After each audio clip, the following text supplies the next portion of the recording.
এক বড়সড় বিপদের মুখোমুখি দাঁড়িয়ে পড়েছে এই মুহূর্তে বাংলাদেশ। ভারতের অ্যাকশনে এই মুহূর্তে বাংলাদেশের অবস্থা ছেড়ে দে মা কেঁদে বাঁচি এই জায়গায় পৌঁছে গেছে। অনেক ঘটনাই রয়েছে। এই প্রতিবেদনে আপনাদেরকে প্রধান চারটি বিষয়ে আপনাদেরকে বলবো। এই চারটি বিষয় আপনারা আগে শুনবেন, তারপরে বাকি অন্য কথা রয়েছে।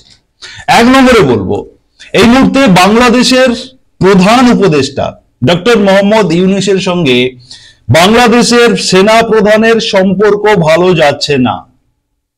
এই মুহূর্তে বিশেষ সূত্র মারফত খবর এবং সবকটি নিউজ চ্যানেলেও তাই দেখাচ্ছে যে বাংলাদেশের সেনা প্রধানের সঙ্গে ডক্টর মোহাম্মদ ইউনূসের সম্পর্ক ভালো যাচ্ছে না। আবার এদিকে প্রাক্তন রাষ্ট্রপতি, বাংলাদেশের প্রাক্তন রাষ্ট্রপতি লুঙ্গি পরে ছদ্মবেশে দেশ ছেড়েছেন।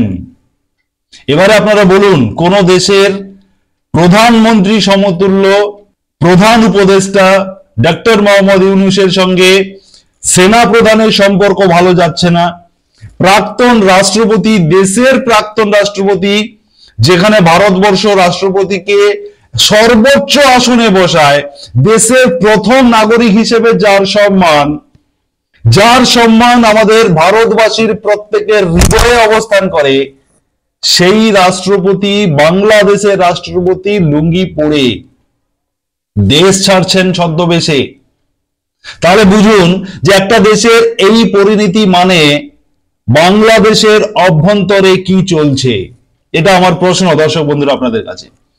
এবারে আসবো যে বাংলাদেশের প্রধান উপদেষ্টা ডক্টর মোহাম্মদ ইউনূস, তিনি চায়নার সঙ্গে গোপন মিটিং করছেন এবং সেই গোপন মিটিং এ ভারতের যে 7 সিস্টার রয়েছে, 7টি যে রাজ্য রয়েছে, সেই 7টি রাজ্যের দখলদারিত্ব করার একটা গোপন মিটিং চায়নার সঙ্গে করছেন মোহাম্মদ ইউনূস। এত বড় আস্পর্ধা ডক্টর মোহাম্মদ ইউনূসের, ভারতের 7টি রাজ্য নাকি তারা দখল করে নেবে। ডক্টর মোহাম্মদ ইউনূসের এত বড় আস্পর্ধা। অন্যদিকে বাংলাদেশ থেকে সমস্ত ব্যবসা বাণিজ্য ভারত স্টপ করেছে। শুধুমাত্র দুটো বন্দর খোলা রয়েছে, কলকাতা এবং মুম্বাই, সেটা আবার জলপথে। সড়ক পথের সমস্ত ব্যবসা এই মুহূর্তে স্থগিত। বুঝতে পারছেন বাংলাদেশের অবস্থাটা কোথায়? এই মুহূর্তে আবার আমার কাছে এই মুহূর্তে খবর রয়েছে, বাংলাদেশ এই মুহূর্তে হাঁটু মুড়ে বসে পড়েছে ভারতের কাছে যে আমাদের বাণিজ্য করতে দিন। না হলে একটা ডিমের মূল্য বাংলাদেশে যেখানে 7 টাকা 8 টাকা ছিল, যদি ধরি এই মুহূর্তে সেটা 30-40 টাকাতে পৌঁছে যাবে। চাল ডাল যেগুলো খেয়ে সাধারণ, যেগুলো প্রাথমিক খাবার, যেগুলো খেয়ে মানুষ বেঁচে থাকবে, সেইগুলোই দাম চড়চড় করে উঠছে বাংলাদেশে। আজকের এই গুরুত্বপূর্ণ প্রতিবেদনে আপনাদেরকে স্বাগত জানাই। আপনারা দেখছেন সুরজিৎ একাডেমি ইউটিউব চ্যানেল। আমি সুরজিৎ আপনাদের সঙ্গে রয়েছি। এই মুহূর্তে বাংলাদেশের ছেড়ে দে মা কেঁদে বাঁচি অবস্থা শুধু বাংলাদেশের নয়, বাংলাদেশের প্রধান উপদেষ্টা ডক্টর মোহাম্মদ ইউনূসের ঠিক একই হাল হয়েছে। সেই বিষয়ে আপনাদেরকে এবারে বিস্তারিত বলি। প্রথমত বলি যে বাংলাদেশের যে বাণিজ্য, আপনাদেরকে পাশের স্ক্রিনে আপনাদেরকে দেখাবো। এই মুহূর্তে নিউ দিল্লি থেকে একেবারে নোটিফিকেশন জারি করে দেওয়া হয়েছে যে বাংলাদেশের কোন দ্রব্য, কোন পণ্য ভারতে ঢুকবে না সড়ক পথ দিয়ে। সমস্ত সড়ক পথ বন্ধ করে দেওয়া হয়েছে, স্থলপথ বন্ধ করে দেওয়া হয়েছে। শয়ে শয়ে লরিরা তারা লাইন দিয়ে দাঁড়িয়ে পড়েছে। ঢোকার কোনো রাস্তা নেই, শুধুমাত্র দুটো রাস্তা খোলা। এক হচ্ছে কলকাতা বন্দর এবং মুম্বাই বন্দর, যেটা কিনা জল পথে। যে রাস্তাটা বাংলাদেশ 5 মিনিটে অতিক্রম করত, সেই রাস্তাটা এখন 5 ঘন্টা লাগবে আসতে। তেল পড়ো, কত তেল আছে তোমাদের ভান্ডারে। কার সঙ্গে পাঙ্গা নিয়েছে বাংলাদেশ এখনো সেটা বুঝতে পারেনি।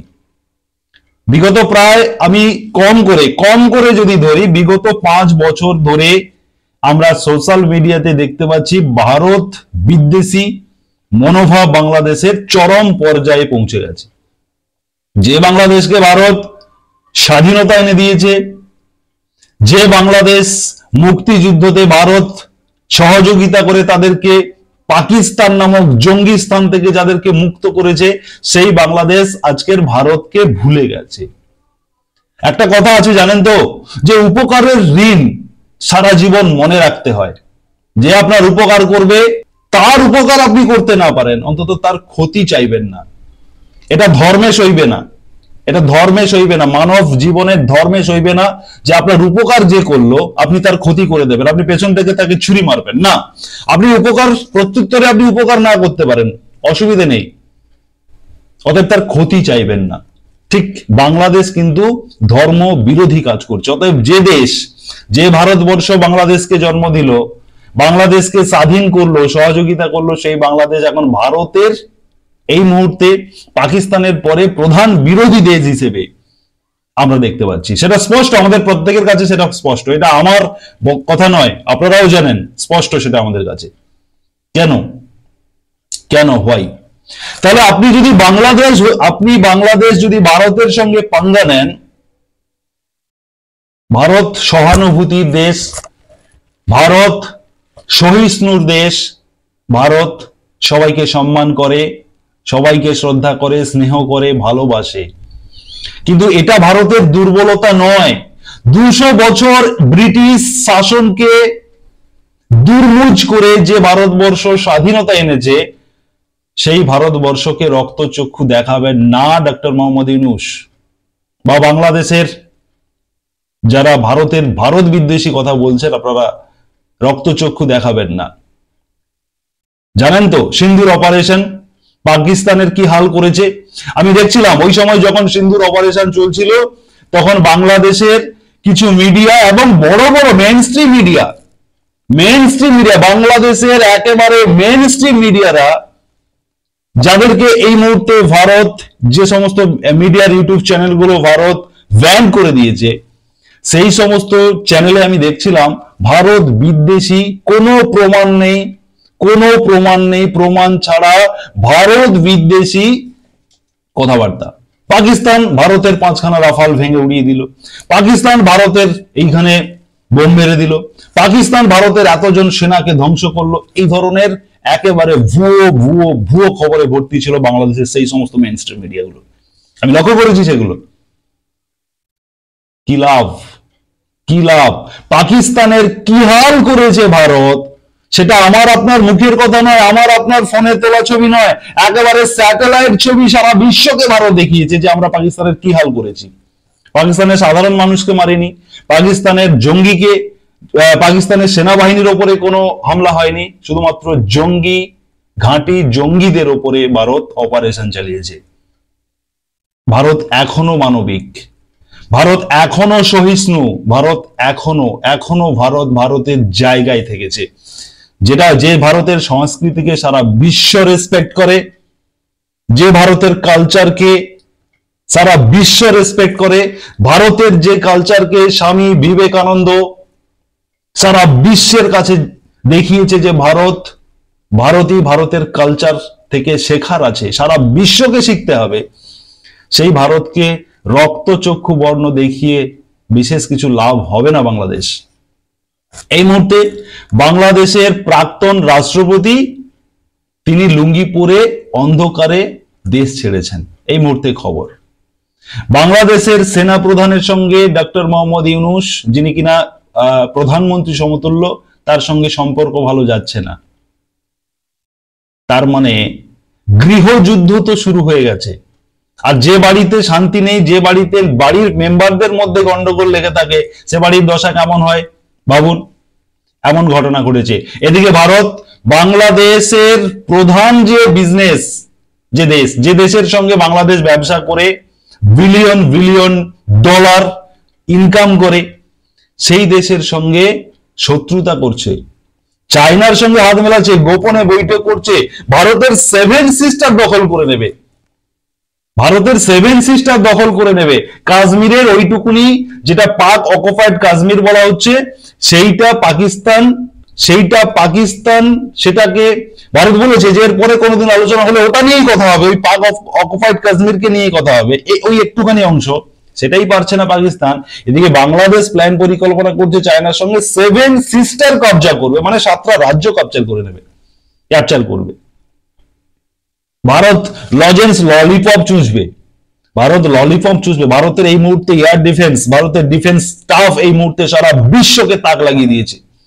17খানা দেশ ভারতের প্রযুক্তিতে তৈরি অস্ত্রশস্ত্র কেনার জন্য লাইন দিয়ে দিয়েছে। আসলে বাংলাদেশ নিজের জায়গাটাকে এখনো চিনতে পারেনি। বাংলাদেশ সোশ্যাল মিডিয়াতে ডন, সোশ্যাল মিডিয়াতে বাংলাদেশ একটা একটা করে পরমাণু হামলা করে দিয়েছে। মানে সোশ্যাল মিডিয়াই পরমাণু হামলা, প্র্যাকটিক্যালি নয়।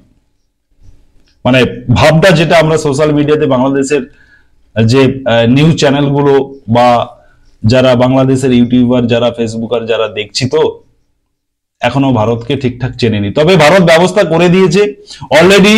তিস্তা প্রহার শুরু করেছে ভারত, কমপ্লিট করে ফেলেছে। তিস্তা প্রহার একটা যুদ্ধ মহড়া, যুদ্ধের আগে প্রস্তুতি পর্ব অলরেডি ভারতের সেনারা সেরে ফেলেছে। সেই সংক্রান্ত ভিডিও রয়েছে আমার চ্যানেলে, আপনারা দেখে নেবেন। ভারতীয় সেনারা কিন্তু শুধু পশ্চিমে নয়, পূর্বেও চোখ দিয়েছে এবার বাংলাদেশের দিকে। পাকিস্তান থেকে এসে বাংলাদেশের দিকে এবারে ভারতের সেনাবাহিনীদের টহল হয়েছে। তারা যুদ্ধ মহড়া, যুদ্ধ প্রস্তুতি তারা কমপ্লিট করে জানিয়ে দিয়েছে যে আমরা শুধুমাত্র একটা সিগন্যালের অপেক্ষা, আপনি শুধু সিগন্যাল দিন আমাদের কি করতে হবে। পাকিস্তান 25 মিনিট লেগেছিল, বাংলাদেশ 25 সেকেন্ড লাগবে না, উড়ে যাবে। অতএব এই মুহূর্তে বাংলাদেশের অবস্থা কোন জায়গায় সেটা বাংলাদেশ হাড়ে হাড়ে টের পাচ্ছে। যে ভারতের বিরুদ্ধে, ভারত বিদ্বেষী কথাবার্তা বলে নিজের ঝাড়ের বাঁশটা নিজের নেওয়া ছাড়া আর কোনো রাস্তা নেই। অতএব আপনারা যারা ভারত দরদি, যারা আপনারা ভারতের স্বাচ্ছা নাগরিক, যারা ভারতের গর্বতে নিজেকে গর্বিত করেন, যারা ভারত দেশকে নিজের মা মনে করেন, আপনাদের জন্য এই প্রতিবেদন, আপনাদের জন্য আমি উৎসর্গ করলাম। এই মুহূর্তে পাকিস্তান এবং বাংলাদেশের হাল কি হয়েছে সেই সংক্রান্ত আপনাদের এই প্রতিবেদনে রেখেছি। আপনারা বাকি আপনাদের মতামত কমেন্ট সেকশনে জানাবেন। দেখা হচ্ছে নেক্সট ভিডিওতে। ধন্যবাদ।